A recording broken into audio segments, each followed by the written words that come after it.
That was fun. Let me know if we are back because I would love to continue that conversation. Uh, I think what happened was Hugger got sent to the Shadow Realm for that meme. did she drop a meme? She must have Spectrum. Wow. I got that AT&T now. I got that gig up, gig down, baby. It's living on. Can somebody tell me if we're live? Let me see. The previous one still shows us live, but I don't know about the new. Let's have a look. Yeah, YouTube will do that. New one is live, but the other one is still going. Yeah, that fake news. Oh. Do we need a new link? Okay, yeah, there's a new link. Okay. Oh man, this is bad. I wonder what happened. Like she went straight to the like the I didn't even have time to like change the title or nothing. It's man, this is kind of all you need to do is add part 2. We're literally doing this on the fly. Well, I got to go in because I'm going through Restream, and so it put up the last episode's name, everything. But okay. We're back. So I think we're live. Yeah, we're back right now. There we go. Okay. Yeah, I got us going. Okay. Yes. So I don't know what the last when part one ended, I was coming to you to talk about the Game Pass stimulus package, and we're thinking about what Outriders did, and can this have the same impact? Have you guys been talking this entire time? No. We rebooted. We're live on my end now. Okay. Hold on. Let me stop streaming over here. It just like signed me all the way out. I was about to say, look, I saw your cam go out first, and then I was like, uh-oh, problems? And then even the stream kind of started stuttering, and I was like, oh crap, everything's collapsing. Double check that. Because yeah, full like signed out right. It didn't even let me sign in for about 2 minutes there. Awesome. All right. So, Baron, as you jump into that topic, we will try to get everybody back into the podcast. But yes, please go ahead. And I posted the new link in the old chat, so hopefully that'll help good guide stuff. People who might be lost. So honestly, Netflix, I don't know what the last thing was heard, but Netflix and the subscription service has saved some of our favorite shows. Everything from Lucifer to Manifest. I'm naming recent stuff. I really wish Firefly would have came out around the time of Netflix because it definitely would have got new legs. And then streaming services such as Amazon saved Amazon Prime or Amazon Video that saved The Expanse and a bunch of other shows that personally I really enjoy that would have died with big cliffhangers if not for these streaming services. So now rolling over into the gaming industry or games industry, I really believe Game Pass. I know Game Pass has introduced me to games that I've ended up buying DLC and sometimes the full game for. That I would have never given any time just because I have such limited time in terms of gaming already. So I'm not going to roll the dice that heavy, and it makes it a lot easier. I mean, Remnant from the Ashes, 2 years late, but played the living hell out of the game and bought both DLC. And if they come out with more, I'd buy that too. Like it just Outriders. I was hesitant on Outriders the moment they announced what type of game it was because it felt more like Destiny. But when they were ripping me apart in the Reddit chat rooms talking about it's the game is complete and that's it, and I was like, it's not gonna last. That immediately turned me off from it. But then, boom, Game Pass came to it's the Game Pass stimulus package. Now, it hopefully the game can get resuscitated. Hopefully it's not too far gone where people just are completely burnt out on it, especially, and then, Square Enix has to do their thing and drop way more DLC for it, way more consistently. It's too many, you got too many properties out there, and you don't have to hesitate that much and give the people their Spider-Man. I'm trying to get everything going. Hugger, can you host for me? Sorry. It's okay. I don't know who was talking last. Baron. That's Baron. We're all discombobulated. Baron, yeah. Dutch and Baron have discussed the topic, so I guess would you like to go next? Yeah. Who's Fame yelling at me now? I don't know. Everybody. Himself. Probably. He's old, man. Sorry about that, y'all. Discord decided not to let me have my fun today. I think Avengers can get a a big up for this. The crossplay is a little bleh, but I'm gonna be even more upset when Avengers gets a re-up when they canceled Anthem right before they put it on Game Pass. So if it does well, I'm gonna side eye everything Square. I mean, I already side eye Square EA, but I'm gonna side eye them even more. Be like, what are you doing? What was the decision? I'm still salty about it forever, but this can be nothing but good. Game Pass saved me from buying Rage 2, so I have no problems with it. Save me from buying Rage 2, and that is all good in my books. Is that because you didn't like Rage 2, or?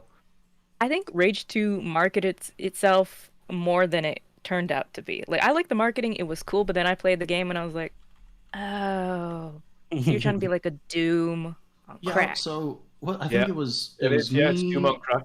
me, Dallas, and Fame. I think it was at QuakeCon, I think 2018. Mm-hmm. They gave us like it was like a 15-minute demo for Rage 2. And like the demo was really fun. And I was like, oh, okay, cool. This looks like it could be neat. And then I started seeing all the stuff when the game came out, and I was like, man, they really just like kind of gave us the best 15 minutes. It was me. Like, I think it was my fault because that QuakeCon has always gone down in level 1 gaming history as like the greatest finesse in gaming. Personally, right? And y'all know why. I'm not gonna explain it to the rest of the world, but y'all know why, right? And they was like, okay, if that's what you're gonna do to us, we're gonna do it to you. And they turned around and they took all the good stuff out of the game except for what was in the demo and released it. I mean, wouldn't Cyberpunk be the biggest finesse of all time? That and No Man's Sky. They're one and one. I was gonna No say Man's I Sky can turned out right. I can never ever comment on Cyberpunk because I had one of the cleanest experiences on console. Like, I am so lucky. I had like Until I got to the end of the game.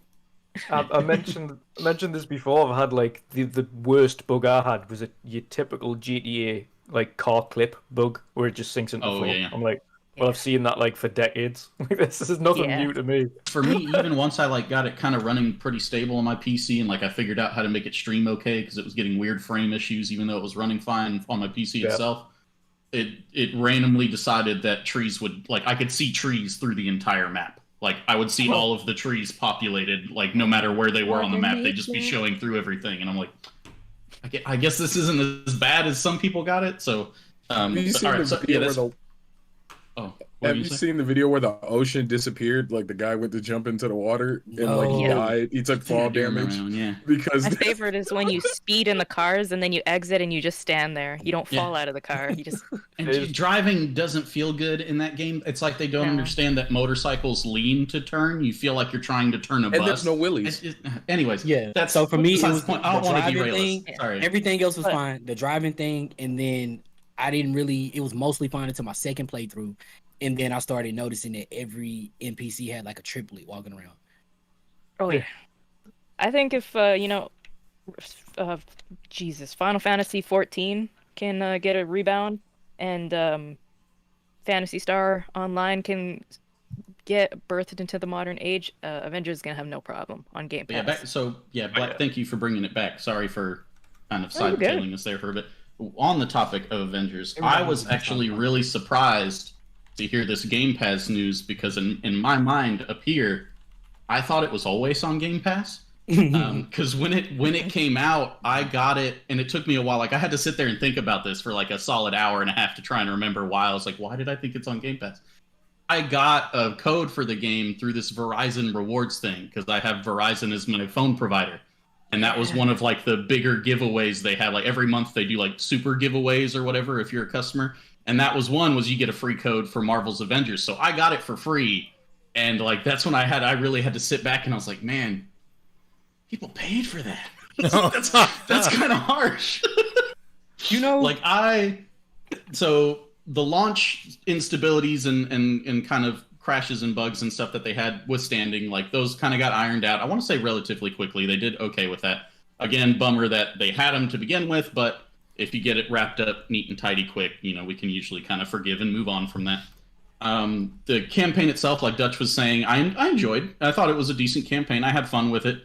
But the problem I ran into was after the campaign, Fame stayed strong. Our buddy Shed, I think, was playing with him. They kept going in the end game grind, getting levels, getting the better equipment and all that kind of stuff. And once I hit the end game, I was like, I'm just not having fun. Like, I'm not enjoying doing this. I don't want to take the little bit of time I have to play games and spend it on this.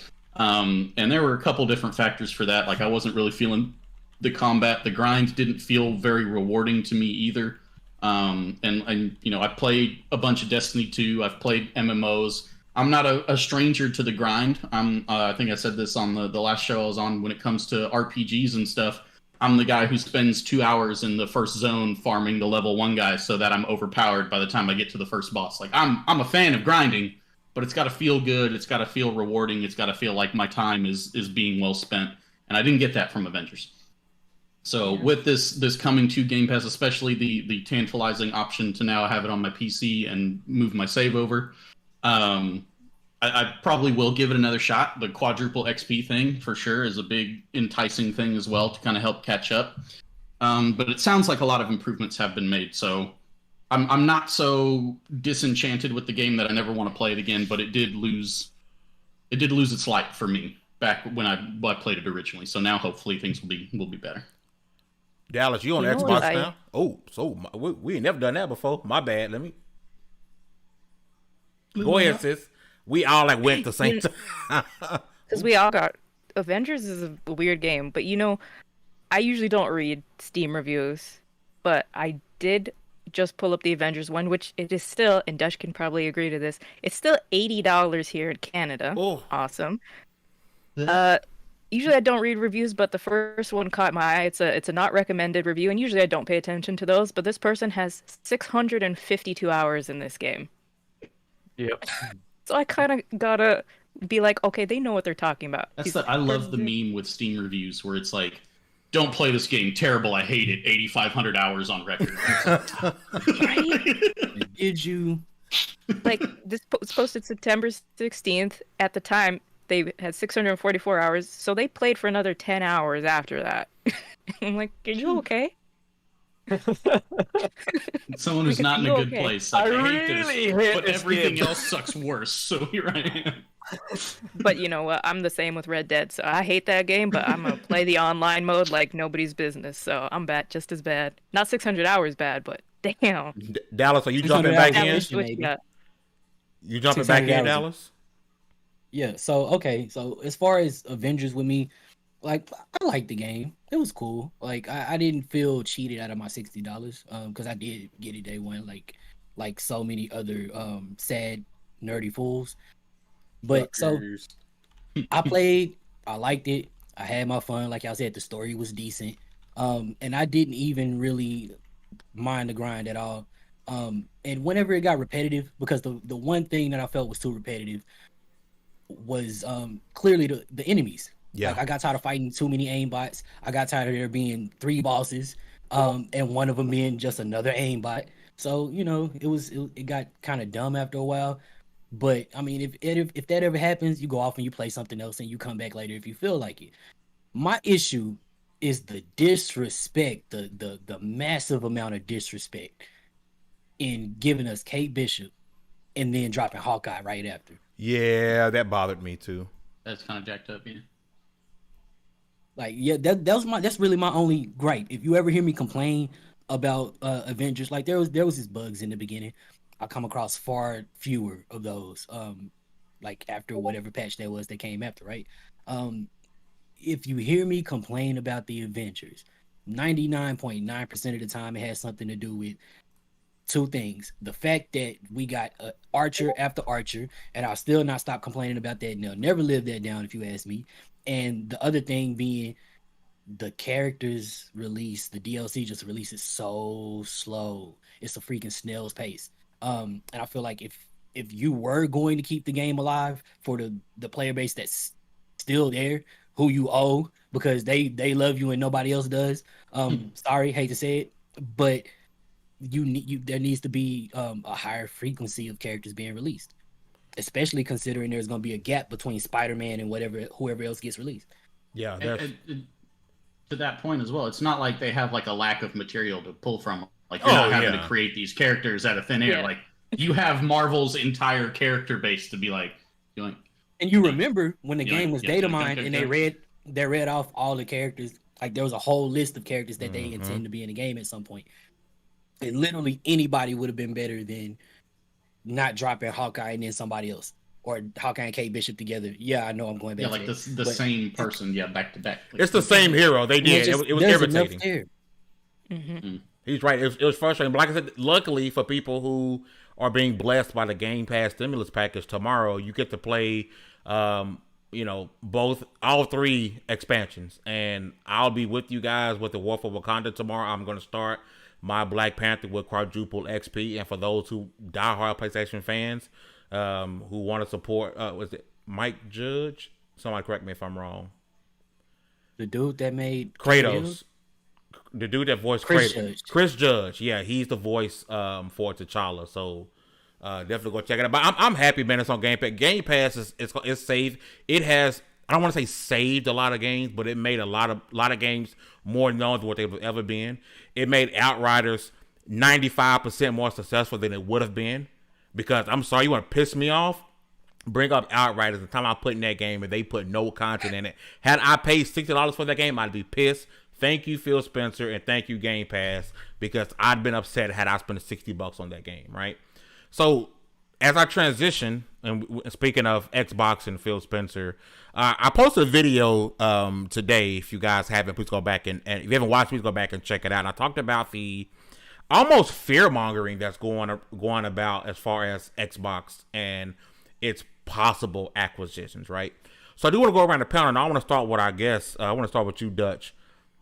Is there any legitimacy behind the fear of Microsoft is coming in and swooping up studios and they're not nurturing any studios and they're just going out and buying your favorite publisher and taking them away from Sony games? Like, is that a true fear, or people just want to be upset to be upset?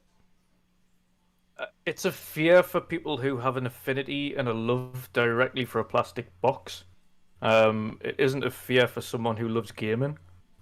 If you think about things in a more logical mindset, if PlayStation or Sony purchase a studio, you are only going to get that studio's games on one particular box.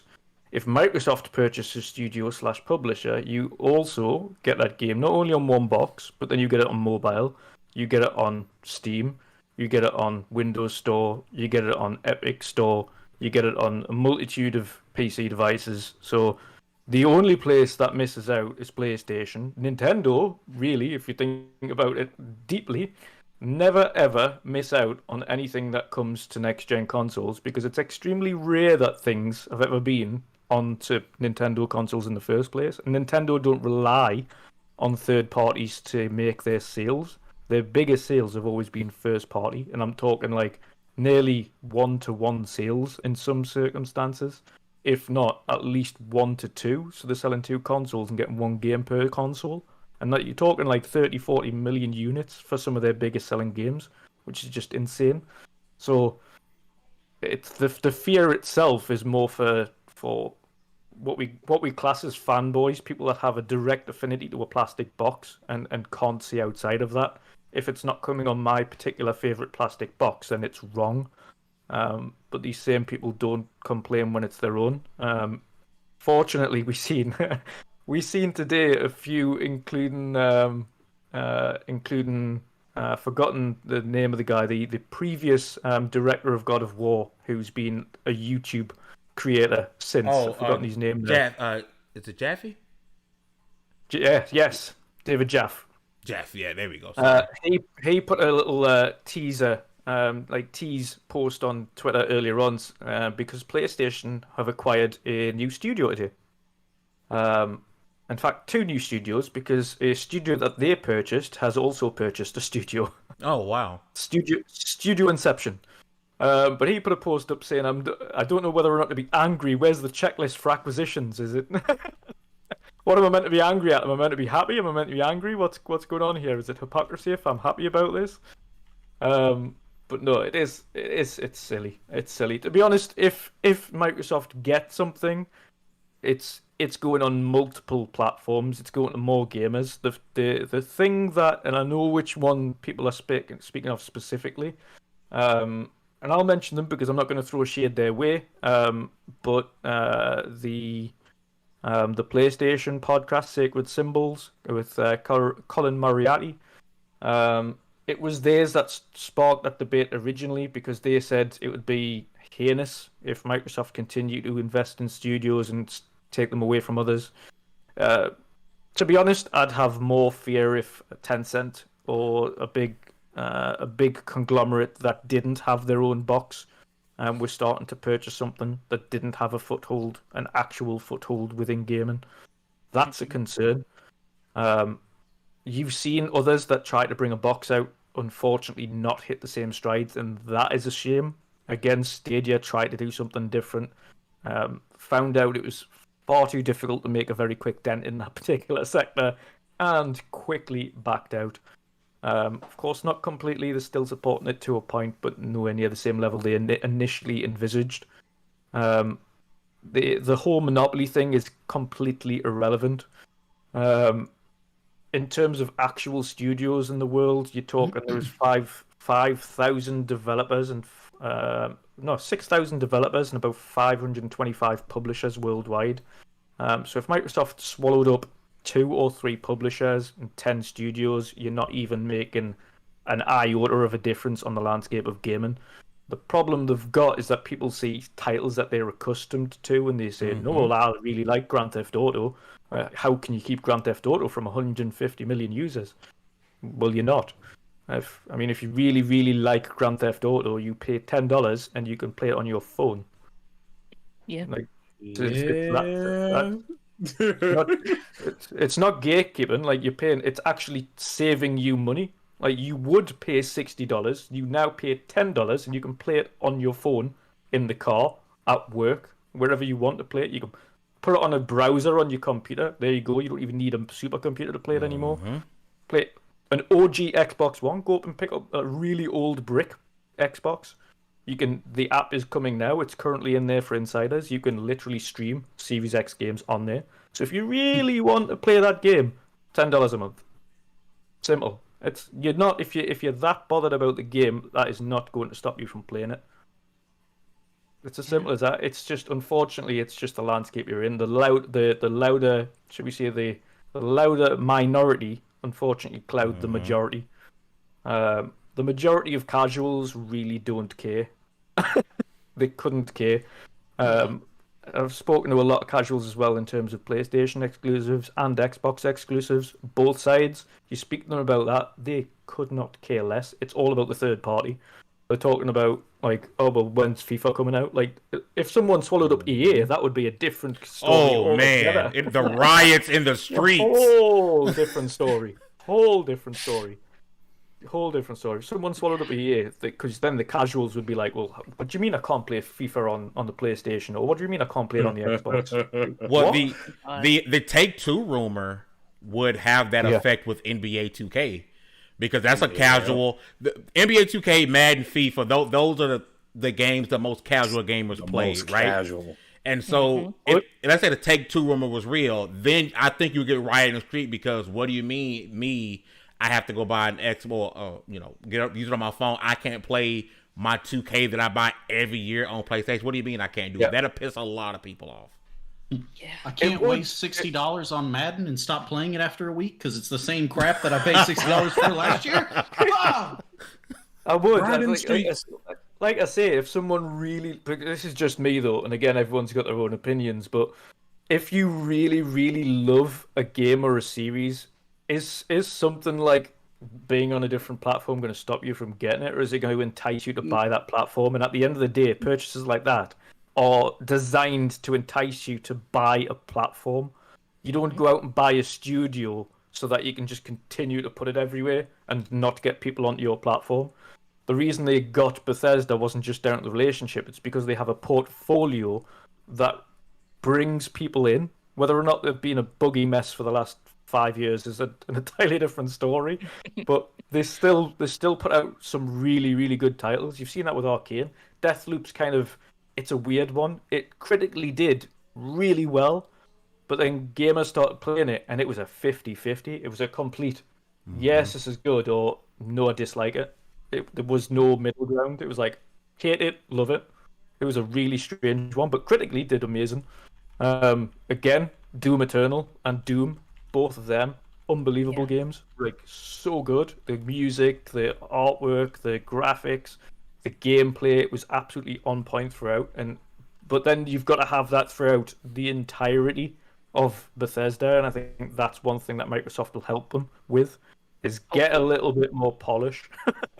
Like, look at what these two studios can do. Look at what ID does. Look at what Arcane does. Right, now do that. Right? The rest of you, follow this, please.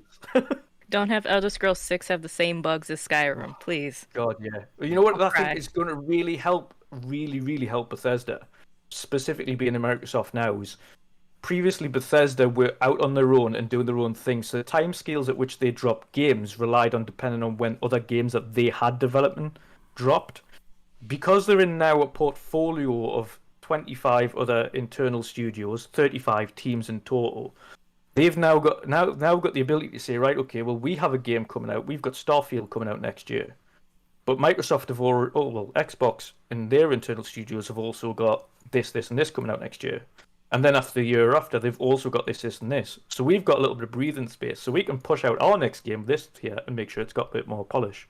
So there's not. I think it relieves a little bit more pressure off their internal teams as well. And I think then, hopefully, if they listen to that and actually look at things logistically, they'll be able to really polish things up a little bit better. Use the fact that there's so many studios there as a bit of a buffer for them to take more time and get the polish off.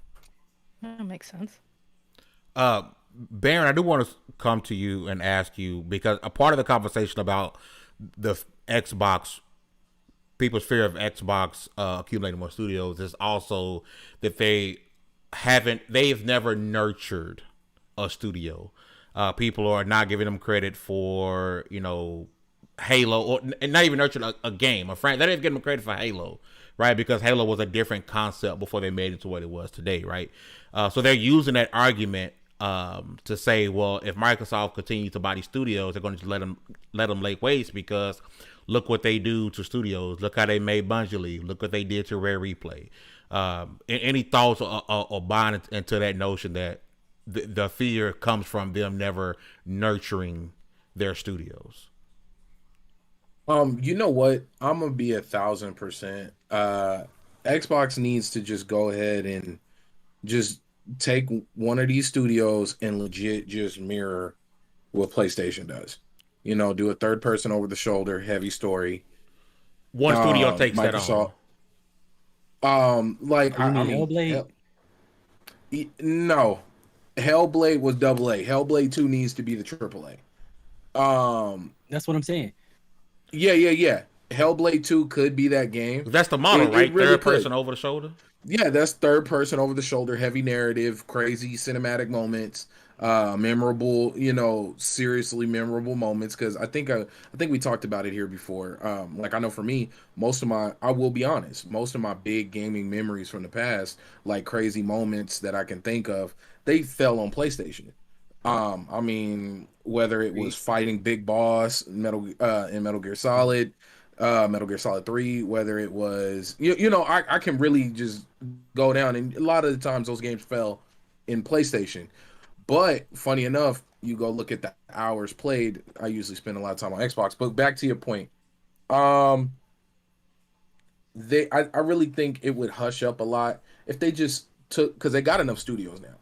Just let one of them just do it. Do a couple of those games, and maybe the talk will go away around it. Clearly Microsoft knows how to nurture a business. 90% of computers, arbitrary number, have Microsoft Windows running on it. So to say that this company doesn't know what to do with another business, it's kind of weird. And then the fact that Xbox has been around for a very long time. I don't know. I don't know. I want to see everybody win, because of course, like Dutch brought up, that's a point that I never thought about, was the whole aspect that when Microsoft puts out a game, it's in multiple places. especially now, you know, the mobile, PC and console. Like, I mean, I beat Empire of Sin the other night, and I played most of it on my phone, finished it up on my console. Could have played it on PC. That's a beautiful thing, bro. And like, you know it's what? so undervalued. On the side of that, different side of the same Xbox coin. Yeah. And I can even probably speak for myself and the people around me. A lot of people are still hanging on to an old narrative as it pertains to Xbox. Yes, indeed. And really, that's one of those things where they haven't really done a whole lot in the like leading up to now. We haven't seen a whole lot to dispute that because they never felt they needed to, and they don't. And now we have this technology to be able to play games in different places, and all we waiting for is more of those games coming. Now, Game Pass is one of those things that's like, that goes a hell of a long way for an apology, if you ask me. But at the same time, this is one of those time will tell type situations, and we just gotta let these studios work. Because I mean, I think they're gonna piss. Oh, go ahead. No, I'll say really quickly. I'm not saying Xbox should stop acquiring studios. I'm just saying with the games they already have announced and shown, that's what, half or less than half of the studios they have. They still got half of their known studios. We don't even know what they're making in Exile's next AAA project. What is id currently doing right now? Are they working on the next Doom? We know Machine Games is doing Indiana Jones. What about Wolfenstein 3? Like, there are so many studios. What is Compulsion doing? Wolf 3 is definitely in development, by the way. There we go. You heard it first from the Dutchman. Well, I mean, it's been enough time to pass that it has to be in development now. But check this out. So there's certain studios out there, right? Let's speak vaguely, even though we know what it's tied to. Like Insomniac. Insomniac announces a Wolverine game. Everybody loses it respectably so. You know what they can do. I just hope they slow it down. I just don't want the speed of Spider-Man within Wolverine. That's just my personal thing. But I feel confident in them handling a Wolverine game. Mm-hmm. No questions asked. Is it Obsidian who's doing Avowed? Obsidian, yeah. Avowed is their new AAA IP. Okay. Why are we? I hate that. I've heard the argument out there that, oh, well, we don't even know what Avowed is, but it's Obsidian. Obsidian is giving you some of the most. Obsidian is like Insomniac. They get a pass. We know how good they are. It's going to be a good game. Okay. So okay, and then let's move forward with Bethesda. We know what they do. Even if Starfield is simply Skyrim in space, can you truly call that bad? Nope. Yeah. No. Because Skyrim is still top 10 selling games along with GTA. Like it's you. So why is it that? But Xbox is the parent company of all of these developers I'm talking about. So off top, knowing that Obsidian's coming out with a game, why you know what I mean? Like what's the true worry? Like why don't they get the? I hope I'm making sense. Yeah, you know what I'm saying. They're worried specifically because it's not where they spent their money. There it is. There you go. Simple. See, that's spoken like a non-PC gamer that doesn't wait. How long have we waited for Persona to come to PC, and now we have it? We're like, like you need to chill out. Something you should know about console gamers. I was going to say the really basic thing before you go on there. The really basic thing is, and I've always taken this, and people, I don't know why they feel the need to kind of be very defensive about it, but just because a subset of gamers, fortunate gamers, should I say, like myself and others, who are in the position to be able to afford to get most, if not every console that hits the market, pretty much there or thereabouts at launch, and cover all bases. Just because we can do that and then not have a true bias towards one or the other, the others that are unable to, in a financial position, afford all of them, really feel the need to defend their purchase, and that is the thing. And they've really invested, and they've invested their time, their money, financially into a specific console that they've saved up hard to do, and they take that to heart. So when something's not on their favorite platform, then they feel like they need to defend that particular purchase. And so I can kind of understand it, but I don't understand why they feel they need to try and justify their purchase to anybody other than themselves. Like, if it's not going anywhere else, like, that's unfortunate, but, like, at some point, there's going to be a very affordable way for you to get that game. And that's what Microsoft is trying to do. It's like, right, we understand it's not going to be on your platform anymore, but this is why we're also bringing it to mobile, and, like, it's $10 a month, so... Like, if you really want that game, it's going to be a really cheap option for you. You don't have to buy your console anymore. You can still play the game. Mm-hmm. And you're right. Be more concerned if Tencent starts buying things. Yeah. That's where you get there is no way to there is no way to play that. If they don't want to put that on console at all, they could just put that on PC, and then we've all lost out. In all of what feels like 73 years of age, I've never had anybody walk into my house and be like, "Ew, you got a PlayStation? Ew, you got an Xbox?" I never had that happen. Yeah, I don't like. It doesn't happen in real life. We don't hang out with those people. They're not invited over. I never dated anybody who walked in and saw my console as a deal breaker, depending on which one I had. I never, like, even when I had like a GameCube or a Wii or whatever, nobody ever went, "Ew, that's what you play?" Like, I don't understand why it's really that big a deal, other than Dutch just strategically and very diplomatically calling them broke. Other than that, I wouldn't really see a real reason. But and it's crazy because it makes that those of us who really just like to talk shit, like for lack of a better phrase, and those of us that just really just kind of want to see dope stuff be made and want to just talk about that, it makes it harder for those people to be understood for just doing that, and it starts a whole console war. I didn't want to say those words or bring that up, but it starts that, or at least something that looks really close to it, and then the actual fun discussion doesn't get to get had. See, and I'll come clean. I have a bias towards a particular plastic box. It's actually a metal box, and it's my PC. We know your box. And the reason, my box. And the reason I know your box. I'm biased towards my PC is because I put it together myself, and that's the only reason. Oh yeah, exactly. But aside from that, like, if a cool game comes out and it's only on PlayStation and I really want to play it, I have no qualms about going to get a PlayStation if I can frickin' find one. Or like, I have a PS4 and I have a Xbox and I plan to get a Series X and I plan to get a PS5 whenever they're conveniently available for me. Like, I just want to play the games. I don't care what it's on. The only one I really give crap to on a regular basis hardware-wise is the Switch, and that's because Nintendo just has this ability to, like, half-ass things or, like, not care about trying to be competitive at all and entirely get away with it every freaking time, and that kind of drives me nuts. Yeah. But aside from that, I mean, it's all good. Like, I'll play whatever game on whatever console it comes out on if I really want to play it, if it looks cool. And I think we're also not pressed because we've talked about this several times. I'm still trying to finish my 2017 backlog. I'm so close to the end of Horizon. I have to start God of War. I'm behind. By the way, speaking of, Fame is finally proud of me, guys. Fame smiled in my direction for the first time in like 8 million years. I finally finished Horizon, y'all. I finished it this past weekend. I feel like a proud father. It's done. I don't want you to take my extreme length of time in finally completing this game as a knock against the game at all. Good. The game was great. I had a blast with it. The problem is my time is limited and there's a whole lot of crap to do in that game. So like, when I was able to play was in like little clips, and I finally sat down. I was like, not this weekend. Enough of the excuses. I'm not doing anything else that I want to do. I'm finishing the second game, and it was great.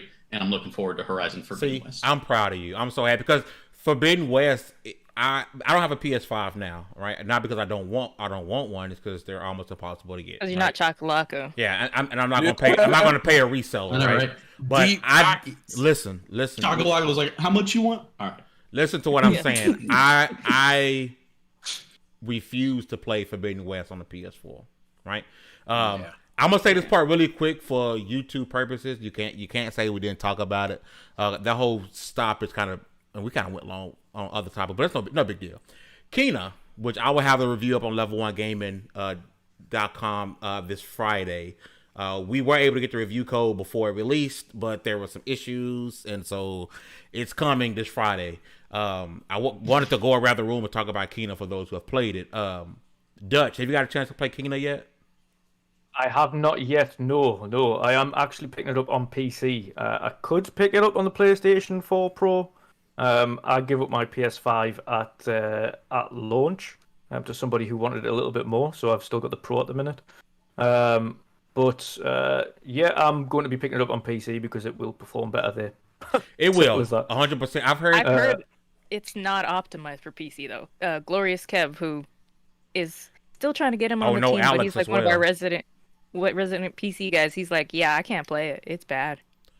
Is it as bad as PS4 Pro loudness bad though? Like, is it? Well, you don't want a small jet engine beside you, dude. I'm playing on my 2013 PS4, and Kena is a beautiful game, but it's not like Spider-Man powerful. Like, and this thing is about to die, right? But I refuse to buy a PS4 Pro because that fan's just gonna launch out. I'd rather spend my money on a PS5 almost killed my PS4. It's pretty bad. But I will say this. I'm not even done yet, right? And I will say this because it's in the title, but we have to move on. This game had better get consideration for Game of the Year. That's how good it is. It's that good. This and Psychonauts 2 better not get moved out the way because of the AAA machine. These games are amazing, and Kena is one of those games to where I'm not even done with it, but I'm telling myself I can't wait for that big budget part 2.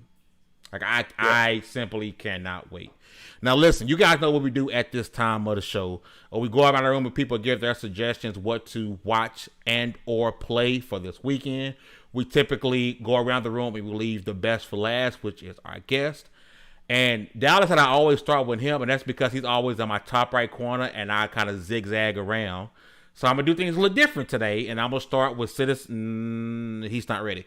I'm going to start with... Okay, Citizen Snips. Yeah. Sorry, I was looking at my list to make sure. So I don't know if y'all saw on my Twitter, I made a promise to myself because I have terrible anime ADD, and new anime season is like literally right around the corner. So I am not picking up any new shows until I finish all of the shows that have a last episode on my current to watch list, which is about 10 shows, most of which I've already recommended to you guys to go watch already. So I don't have an anime this time. I do have an old, not super old, an early 2000s martial arts film to recommend for y'all to watch. I did a spontaneous movie night in my Discord for it the other night. Ong Bak, the Thai Warrior. Ooh. If you have not seen early Tony Jaa movies, you need to go see this movie. It is amazing. It's like their lower budget, because this was made in Thailand. He was trying to make a name for himself, but the action is impeccable. The fight choreography is fantastic. And what's best of all is a lot of these stunt dudes definitely got paid to just be like, hey, here's the deal. So this guy who knows Muay Thai is going to come and full force knee you in the face. And we want it to look good for the camera. So he's legitimately just going to knee you in the face. Like, we're not going to quick cut it. You're not going to like pull away. Like, you're just going to have to take this and we'll pay you for it. And these stunt dudes were like, okay. So a lot of these dudes take some vicious blows. It helps, like, the forcefulness of the impacts in a lot of these fight scenes is so well done. So go watch Ong Bak. There's a bunch more early Tony Jaa stuff that I would recommend if you like that. But go check that out for sure. It's on Amazon Prime. And let's see. Did I have... Oh, of course. How could I forget? Go watch Star Wars Visions if you haven't already. It came out last week. I told you guys about it a couple weeks ago. For me, out of the 9 episodes, only episode 2 was like kind of just meh on. All the rest of them were really good. I think 4, 5, 6, 7, and 9 were my favorites. So that I have 5 favorites out of a 9 episode thing. Pretty fantastic. But it was a fun ride. It's a shorter thing too. Each episode only about 12, 14 minutes. So you can binge them all in one night pretty easily. But yeah, Star Wars Visions, Ong Bak Thai Warrior, and go play Horizon if you haven't. Because now that I finally beat it, I can say that I'm better than you. Oh, okay. All right, D. What you got this week, brother? Well, I have a thank you for both you and Baron. Oh. I'm still early on in it, but I started Squid Game, and Let me tell y'all, you're on to something. It hadn't even occurred to me that it was like #1 on Netflix right now. Legitimately #1 on Netflix, and I'm starting to understand why. Because I thought it was just going to be something a lot closer to another. I think this is a genre of like K drama now, like where they play like some deadly game and it's a big group of people. But I thought it was going to be a lot like Alice in Borderland. I love Alice in Borderland. And it is kind of like that, but it's a little deeper. It's a little more there. Or let me say, it's a little richer than Alice in Borderland for me just starting out. So I'm digging it, and when I finish, I'll let y'all know how I feel about it. So absolutely go watch Squid Game. Since Snips didn't really have an anime, he just happened to remember that Star Wars Visions was a thing. I feel like I've suggested this before, but I know you ain't watched it, so I'm gonna tell it again. Go watch Code Geass. Code Geass, Lelouch of the Rebellion. If you like Death Note, right up your alley. Just more action, more actual physical action is involved too. So absolutely up your alley if you like that type of thing. Go watch Code Geass, Lelouch of the Rebellion, and I guess I'll throw a game in here somewhere. If you are JRPG gamer, shout out to Baron J67. And I don't know if he played this, but Dragon Ball Z Kakarot. If you like it, Cyber Connect 2, if you're familiar with that stuff, is exactly what you expect there. And it's very, like I said, JRPG game. So it's very that, right? The action combat is really good. It's got like, it's sort of a mix between Xenoverse and like the Tenkaichi games, but it's a lot more refined than those. If I can explain it. And it's very like, if you're a big Dragon Ball fan, there's references to everything from the beginning of Dragon Ball to the end of Dragon Ball Z. There's a bunch of different playable characters. You're not just Kakarot running around. You also get to be like Trunks, Vegeta, Piccolo, Gohan throughout his whole life. You like actually get to run around and fly around as them and do side quests. And there's vehicles which you'll never use because you'll be flying around. And it's a lot there. So as a Dragon Ball fan, I think it's a must play. And I think that's pretty much it. Baron J67, what you got this week, boss? Go play New World. Oh. I knew it was coming. Kind of knew that was coming. That was it. That's only New World. Okay. All right, sis. What you got this week, love? I'm going to suggest to watch, because now that it has a set date of October 8th, No Time to Die is coming out. Go rewatch some of the old Bonds. I will say The World Is Not Enough is one of my favorites. Yep. I grew up in the Pierce Bronson era, and I love that one. To play, there was that rumor that there's some Undead Nightmare 2 coming out, but it's not going to come out. We know Rockstar is making money hand over fist with GTA, so go play Red Dead Online. There's gonna be I'm pretty sure there's gonna be a Halloween event. There was last year, so I'm hoping they do it this year, although they haven't announced it. And October is a sneeze away, so go play it and go have fun. And the man with the greatest beard on the YouTubes, Wandering Dutch, what do you suggest for people to watch and or play this week?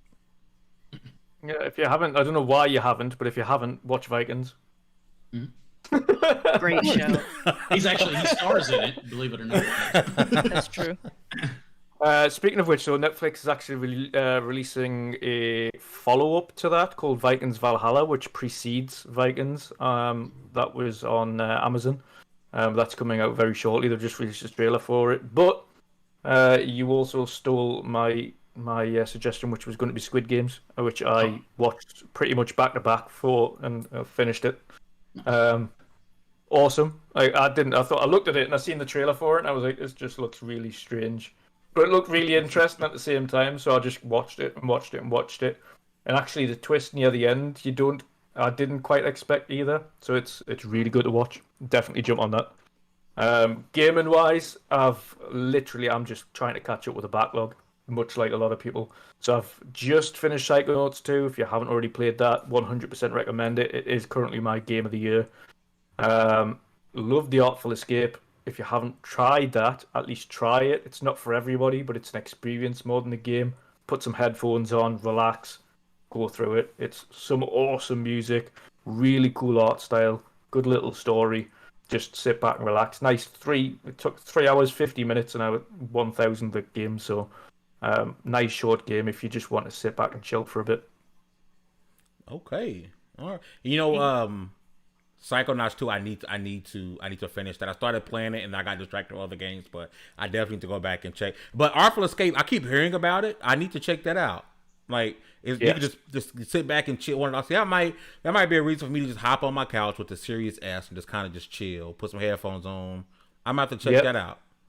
You could finish Yakuza 7 too. No, Yakuza finishes you. I love Yakuza 7. Actually, don't get me wrong. I love Yakuza 7. I've gotten days upon days in that game, right? I'm distracted. There's too many games. Like, it's always the people with the least amount of time playing the longest games. And I don't want to dive back to why we love Game Pass so much, but having Game Pass it's kind of hard to not, on top of the physical games you own, it's kind of hard not to get caught up in 1,000 games at one time. But my suggestion this week, go give Avengers a try tomorrow on Xbox Game Pass. Trust me, you will not be disappointed. Don't focus so much on the doom and gloom that people tell you. And plus, it's in Game Pass. It's in Game Pass. It's coming to you for no additional cost. Go check it out. And for something to watch, my black Breaking Bad, go watch Snowfall. Season 5 begins next year. It should be airing next year. I just finished the first 4 seasons, and the storytelling, the character progression is top tier. Absolutely top tier. So make sure you guys check it out. Listen, for those of you who came over from the part 1 of this show, thank you guys for rocking with us. We do apologize for the technical difficulties. As you know, the internet does not like us at all times. So we've had a wonderful time with our guest, Wandering Dutch. We really appreciate you coming through. We definitely have to do it again, and we pray we don't have any technical difficulties. We can have a much longer show. I will have all of his Twitter handle, YouTube, everything in the description down below. Make sure you guys go and check him out. If you guys are watching via lv1gaming.com, thank you guys so much. Make sure you got your gaming news from there. Tomorrow we will be airing a brand new show. Baron J67, the Floor Hugger, and the newest member of the Level 1 Gaming family, Miss Bubbles, will be having their show called Happy Hour. It will air at 4 p.m. Central Time, so make sure you guys come out and check that out. If you guys watched Take 2 a couple of weeks ago, everything started from there, and those three, the chemistry is on point. You guys are gonna laugh and have a hell of a time tomorrow. Bring your drinks. It's okay because it's 10 o'clock somewhere, so don't be afraid to come out and drink on Happy Hour. Friday is Peep Game. Saturday, Ready Press Play. Sunday, Starcross Gamers. Monday, 15 Minutes of Fame. Tuesday, Ready Play Movies. And next Wednesday, the XP Podcast returns. Listen, with all of that said, congratulations. You guys leveled up to 174. This was the XP Podcast. You guys have an amazing night, and we're out. Annyeong.